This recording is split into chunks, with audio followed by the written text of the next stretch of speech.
Study IQ IAS, अब तैयारी हुई अफोर्डेबल। नमस्कार दोस्तों, स्वागत है आप सभी का स्टडी IQ में। मैं हूं आपका दोस्त राहुल सायगांवकर। दोस्तों, आज हमारी चर्चा होने वाली है देश के भविष्य के बारे में। हम क्वाइट श्योर कि आप सोच रहे होंगे, सर पीछे आपने एक पिक्चर डाली है जहां पे कुछ बच्चे खाना खा रहे हैं, तो आप देश के भविष्य के बारे में कैसे बात कर रहे हैं? देखिए, देश का भविष्य किसके हाथों में होता है? देश का भविष्य होता है बच्चों के हाथों में, देश का भविष्य होता है युवाओं के हाथों में।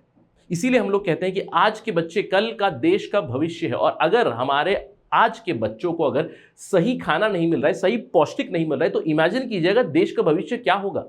तो इसीलिए आज का डिस्कशन बहुत जरूरी है। ऑल दो वो मिड डे मील स्कीम के बारे में होने वाला है, लेकिन आपको समझना है कि ये हमारे देश के भविष्य के बारे में चर्चा चल रही है।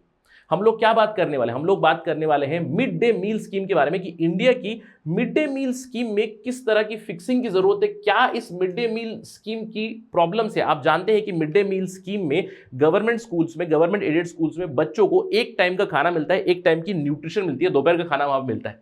लेकिन आज हम लोग यहां पे बात करने वाले हैं कि इस स्कीम में, जिसको कई लोगों ने हेल किया है, कई इंस्टीट्यूशंस ने हेल किया है, विश्व का सबसे बड़ा लार्जेस्ट फूड प्रोग्राम है, यानी कि स्कूल में फूड जो प्रोवाइड करते हैं, विश्व का सबसे बड़ा प्रोग्राम है। लेकिन इसको किस तरह की फिक्सिंग की जरूरत है, क्या इसके अंदर प्रॉब्लम्स है, तो हमारा ये डिस्कशन होने वाला है मिड डे मील स्कीम के बारे में। तो ऑफ कोर्स हम लोग पहले स्कीम के बारे में जानेंगे। ये स्कीम क्या है, कब लॉन्च की गई थी, स्कीम को कौन इंप्लीमेंट करता है, कैसे इंप्लीमेंटेशन होती है, किस तरह से फंडिंग होती है, ये सारी चीजें हम लोग जानेंगे। तो प्रीलिम्स के दृष्टिकोण से MCQ बन सकते हैं आपके मिड डे मील स्कीम के बारे में। लेकिन हमारा डिस्कशन होने वाला है predominantly about a critical analysis of the mid day meal scheme and its implementation. तो हम लोग चर्चा शुरू करते हैं एक सवाल के साथ। सवाल है ये: the mid day meal scheme is a very important tool in the national nutrition strategy, यानी कि हमारा जो राष्ट्रीय पोषण अभियान है उसमें एक बहुत ही इंपॉर्टेंट टूल है। In fact mid day meal scheme का नाम भी मैं कहूंगा भी बदल चुका है, PM पोषण स्कीम भी इसको कहा जाता है। बट अगेन हम लोग पुराना टर्म ही इस्तेमाल करते हैं, मिड डे मील स्कीम या फिर PM पोषण स्कीम, PM पोषण शक्ति निर्माण स्कीम, बहुत सारे नाम आ चुके हैं। तो ये एक बहुत ही इंपॉर्टेंट टूल है हमारी राष्ट्रीय पोषण अभियान में। काफी पोटेंशियल भी है इस पर्टिकुलर स्कीम का, लेकिन इसके बावजूद it has not been able to have that transformative impact. ये क्यों हो रहा है, इसको आपको डिस्कस करना है कि मिड डे मील स्कीम क्या है, कैसे वो टूल है, कैसे वो एक इंपॉर्टेंट स्ट्रैटेजी है हमारे नेशनल न्यूट्रिशन मिशन में। लेकिन उसके साथ दिक्कतें क्या चल रही है, ये आपको डिस्कस करना है। साथ ही साथ आप कुछ सुझाव भी दे सकते हैं। तो इस सवाल के प्रति आपको काफी अच्छा फॉर्डर मिलेगा इस particular discussion. So let us begin our analysis of how we can fix the mid day meal schemes. Mid day meal scheme में प्रॉब्लम क्या है और क्या किया जा सकता है, क्या सरकार कर रही है, ये भी हम लोग जानेंगे। चलिए शुरुआत करते हैं।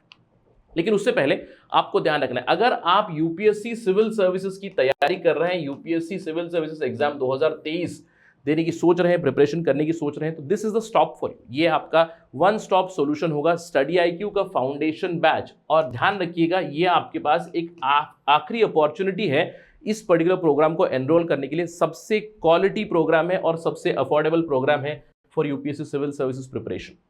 18,999 इस कॉम्प्रिहेंसिव पैकेज का प्राइस है। इतने प्राइस में UPSC की मेंस की टेस्ट सीरीज आती है, राइट? लेकिन इस प्राइस में आपको पूरा का पूरा पैकेज मिलेगा स्टडी IQ फाउंडेशन कोर्स का, जहां पे 900 घंटे से भी ज्यादा लाइव क्लासेस चलती है, 1-to-1 मेंटरशिप आपको मिलेगी, ग्रुप मेंटरशिप आपको मिलेगी। इसी प्राइस में आपको प्रीलिम्स की टेस्ट सीरीज भी इंक्लूडेड है। लेकिन ये प्राइस आपको कब मिलेगा? You will get this price only if you use my code Rahul live, RAHULLIV। जब भी आप चेकआउट करें, वेबसाइट हो या ऐप हो, वहां पे चेकआउट करने के लिए आप इस कोड का इस्तेमाल करेंगे तो 18,999 पे आपको ये प्रोग्राम मिलेगा। और ध्यान रखना है, the last date is 18th October, batch is starting on 18th, do not forget to enroll this।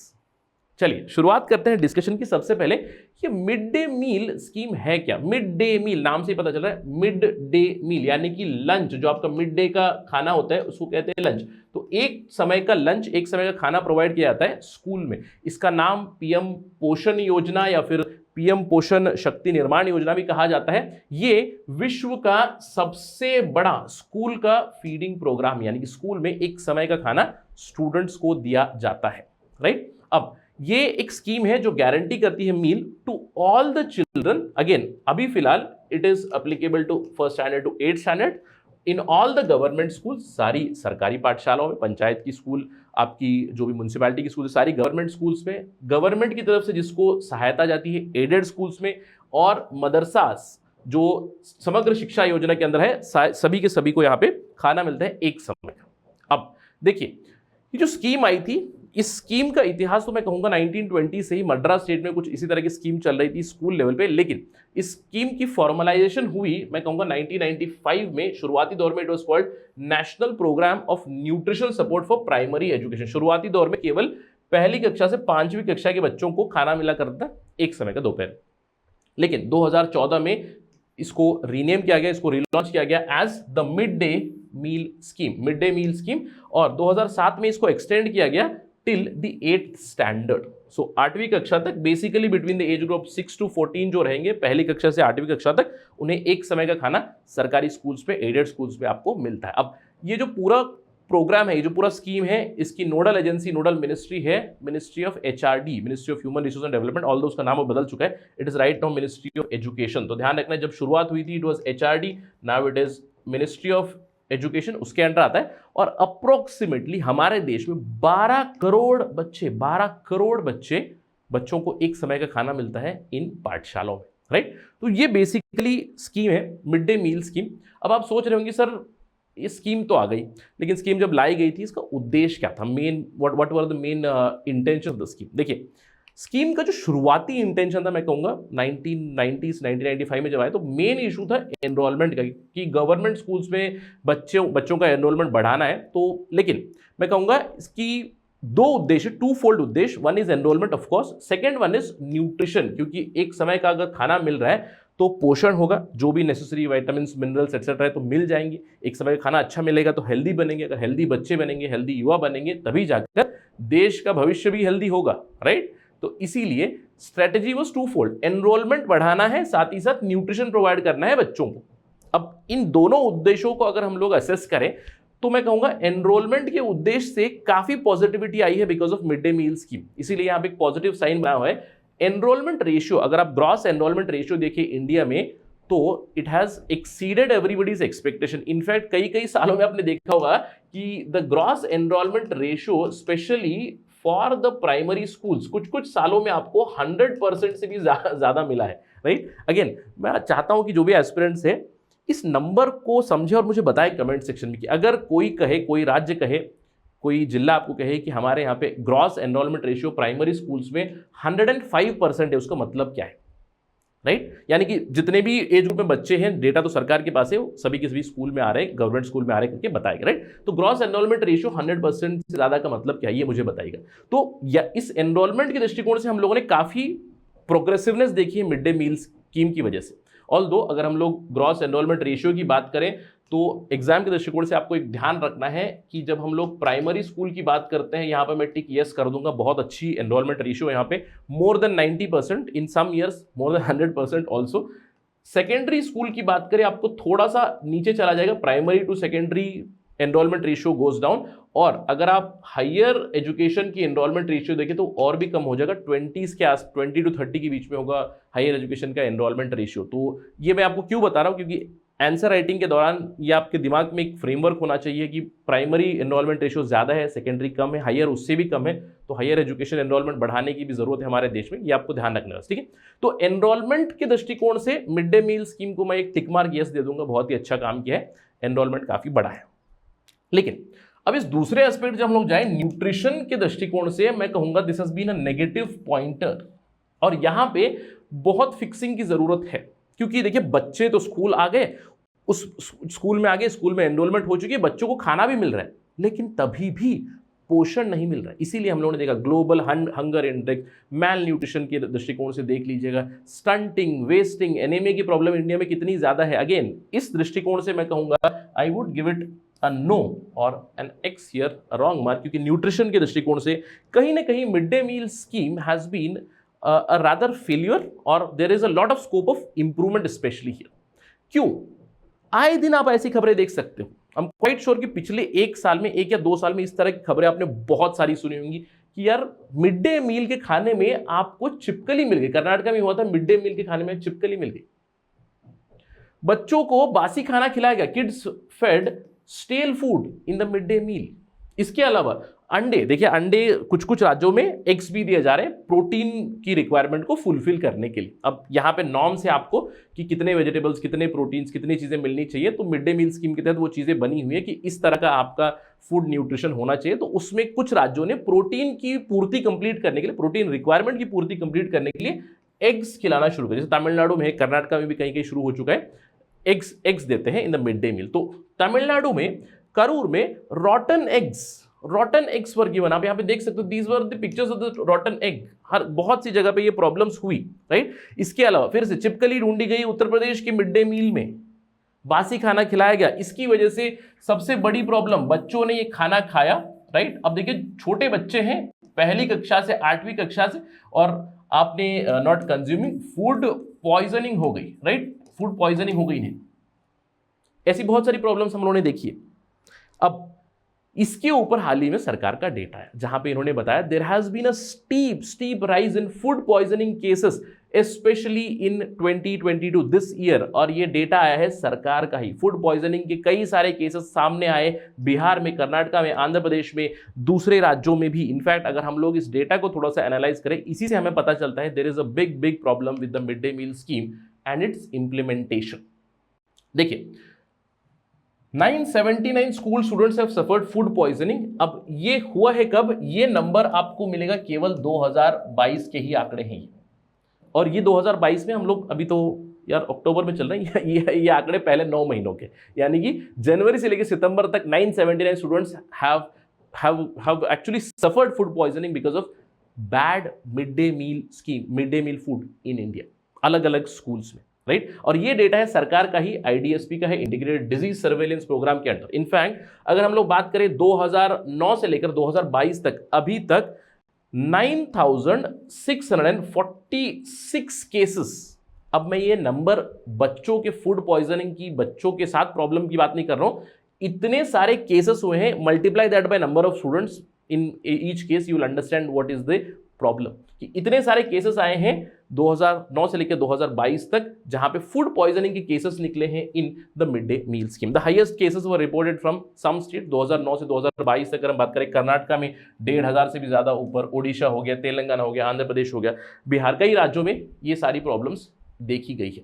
अब इसके ऊपर कॉम्प्ट्रोलर एंड ऑडिटर जनरल ने भी कई सारी असेसमेंट की हुई है। मिड डे मील स्कीम कई सालों से चल रही है, 1995 में शुरुआत हुई, 2004 में रीनेम हुई, तो 2004 से भी अगर हम लोग असेस करें तो कई सालों से इंप्लीमेंटेशन हो रही है।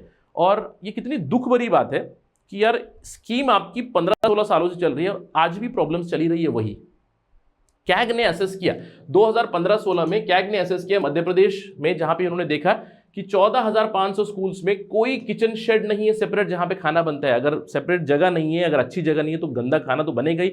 Unhygienic food, unhygienic place, unhygienic cooking style, problems होगी। इसके अलावा 2016 में कैग ने देखा 40% स्कूल अरुणाचल प्रदेश में उनके पास किचन शेड्स नहीं थे। छत्तीसगढ़ में कैग ने देखा कि सर्वे की उन्होंने 8,000 से भी ज्यादा स्कूलों की, जहां पे the food was cooked in unhygienic conditions in very open areas.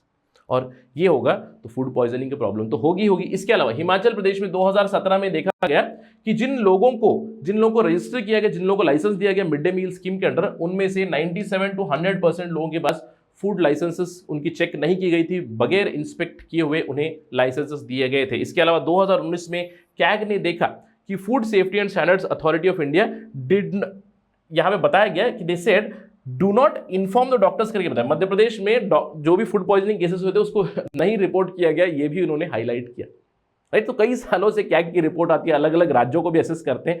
वहां पे कैग ने मल्टीपल चीजें ढूंढ निकाली है कि मिड डे मील की स्कीम के साथ प्रॉब्लम क्या चल रही है। सबसे पहली problem poor infrastructure, kitchen shed ही नहीं है। The big problem is in many schools there are no separate kitchen sheds. इसके अलावा इंस्पेक्शन की प्रॉब्लम होती है, मैं थोड़ी देर में आपको बताऊंगा इंस्पेक्शन की क्या प्रॉब्लम होती है। इसके अलावा इरेगुलर लाइसेंसेस दिए गए हैं, अलग अलग लोगों को लाइसेंसेस इरेगुलरली दिए गए हैं, कोई उसके पीछे मॉनिटरिंग नहीं है, कोई इंस्पेक्शन नहीं है, साथ ही साथ कोई फीडबैक मैकेनिज्म ही नहीं है इन स्कूल्स में। ये प्रॉब्लम्स हाईलाइट की है कॉम्प्ट्रोलर एंड ऑडिटर जनरल की मल्टीपल रिपोर्ट, मल्टीपल असेसमेंट्स।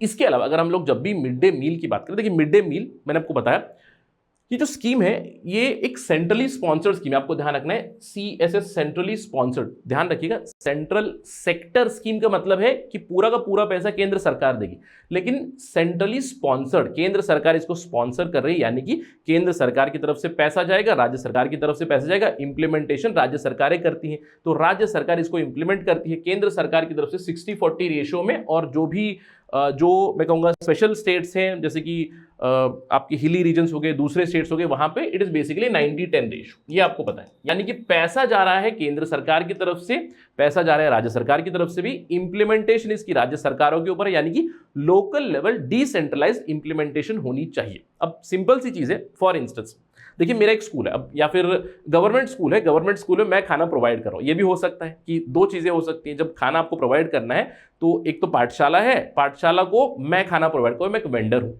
या फिर पाठशाला में खुद ही खाना बन सकता है, तो या तो काम आपका आउटसोर्स हो सकता है या फिर आप खुद ही खाना बना सकते हो। लेकिन प्रॉब्लम विद आउटसोर्सिंग क्या होगी, स्पेशली आपको रूरल एरियाज में आप ये नहीं कर सकते। जैसे आपने देखा होगा कि कई बार लाइसेंसेस या फिर जो भी रजिस्ट्रेशन की गई है, आपने देखा होगा अक्षय पत्र फाउंडेशन हो गए या फिर दूसरे एनजीओस हो गए, या फिर कोई एक वेंडर है जो केटरर है वो खाना दे रहा है और डायरेक्टली सरकार उन्हें पैसा प्रोवाइड करे। ये आउटसोर्सिंग आपको स्पेशली अर्बन एरिया से अच्छे से मिल जाएगी, अर्बन एरियाज में सर्विसेज प्रोवाइड हो जाती हैं। लेकिन main problem is with rural areas. अगर रूरल एरिया में लोग आके सर्विस प्रोवाइड नहीं कर रहे हैं तो क्या करेंगे, स्कूल में ही चीजें करेंगे। अब स्कूल का ही जिम्मा रहेगा ये, क्योंकि स्कूल को ही इंप्लीमेंट करना है, तो केंद्र और राज्य मिलकर पैसा देंगे डिस्ट्रिक्ट लेवल पर, डिस्ट्रिक्ट से स्कूल को पहुंचेगा। स्कूल को क्या करना है कि हर रोज उन्हें खाना बना के बच्चों को खाना खिलाना है, राइट। अब इसका मतलब ये स्कूल का जिम्मा है, स्कूल अथॉरिटीज का जिम्मा है कि वो रॉ मटेरियल्स भी लाए, खाना बनाए और खाना खिलाए।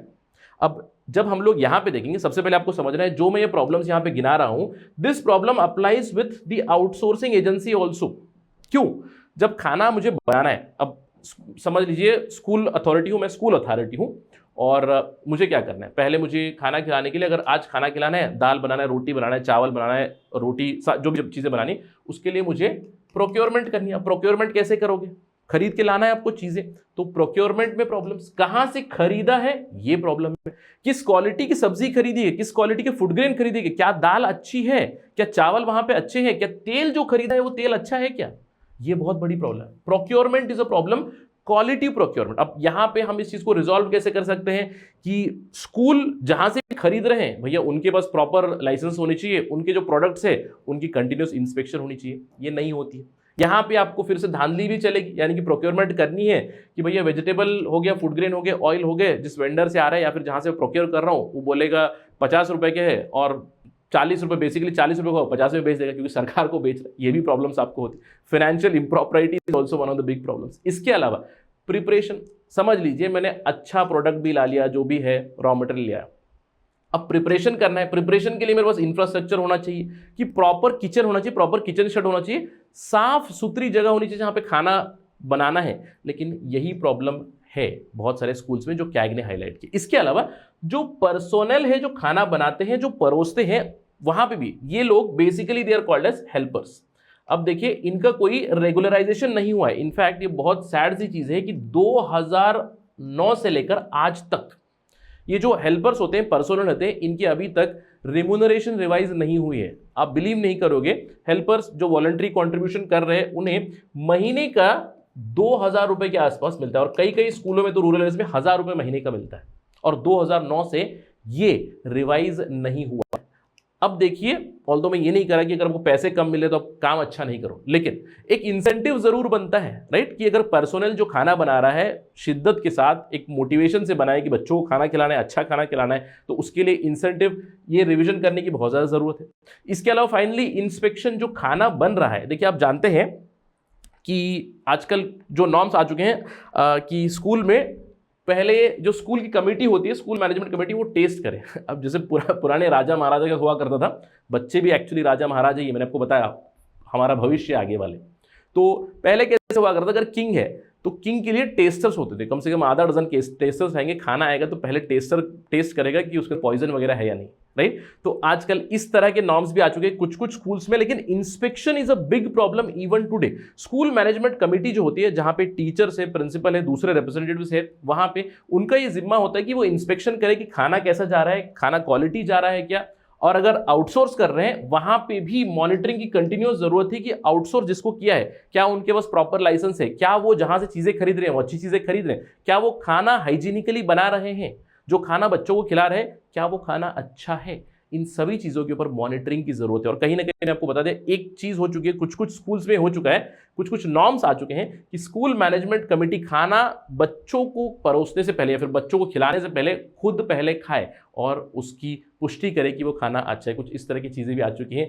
That means they have become the tasters also, although some norms are coming, कुछ चीजें आ रही है, but again each and every stage पे इंप्रूवमेंट की जरूरत है। और इसीलिए हाल ही में this is the latest news which is come, FSSAI right, food safety standards authority of India ने डायरेक्ट किया है अथॉरिटीज को to make sure that mid day meal suppliers have proper licence. Specially अगर आपने चीज़ों को आउटसोर्स किया हुआ है, अगर वहाँ पे हेल्पर्स हैं तो उन्हें ट्रेनिंग मिलनी चाहिए, उन्हें सर्टिफिकेशन मिलनी चाहिए, किस तरह का खाना बने, इस तरह की चीज़ें भी आ रही है। बट नॉनदलेस इस पूरे डिस्कशन से निष्कर्ष क्या निकलता है कि मिड डे मील स्कीम को करेक्शन करने की जरूरत है। मिड डे मील स्कीम एक गेम चेंजर बन सकता है भारत के भविष्य के लिए। जैसे कि मैंने आपको बताया, डिस्कशन हम लोगों ने शुरू की थी बच्चों से कि बच्चे ही देश का भविष्य होते हैं और बच्चों को अगर अच्छा खाना नहीं मिल रहा है तो इमेजिन कीजिए आगे चल के देश का भविष्य क्या होगा।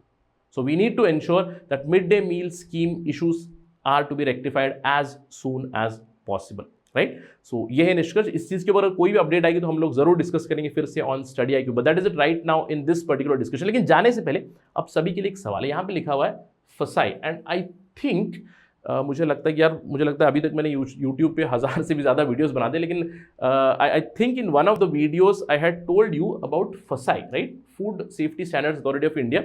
आप मुझे बताइएगा सर्च करके कि ये किस पर्टिकुलर मिनिस्ट्री के अंडर आता है, right. And please I am giving you 2 options, ministry of consumer affairs और मिनिस्ट्री ऑफ हेल्थ। इन दोनों में से किस मिनिस्ट्री में आता है ये बताइएगा। और I think if at some point consumer affairs के बारे में बताया होगा then you need a small correction there, right, क्योंकि मुझे लग रहा है ऑलमोस्ट कभी मैंने ऐसे गलती से बता दिया होगा। और मुझे लगता है कि यार as teachers we are also continuous learners, तो कभी कभार स्लिप ऑफ टंग की वजह से कुछ चीज़ें हो जाती है। But I want you to search something, फसाई किस पर्टिकुलर मिनिस्ट्री में आता है, प्रॉपरली सर्च करके मुझे बताइएगा in the comment section, right. Thank you for watching this video. जय हिंद। स्टडी IQ IAS, अब तैयारी हुई अफोर्डेबल।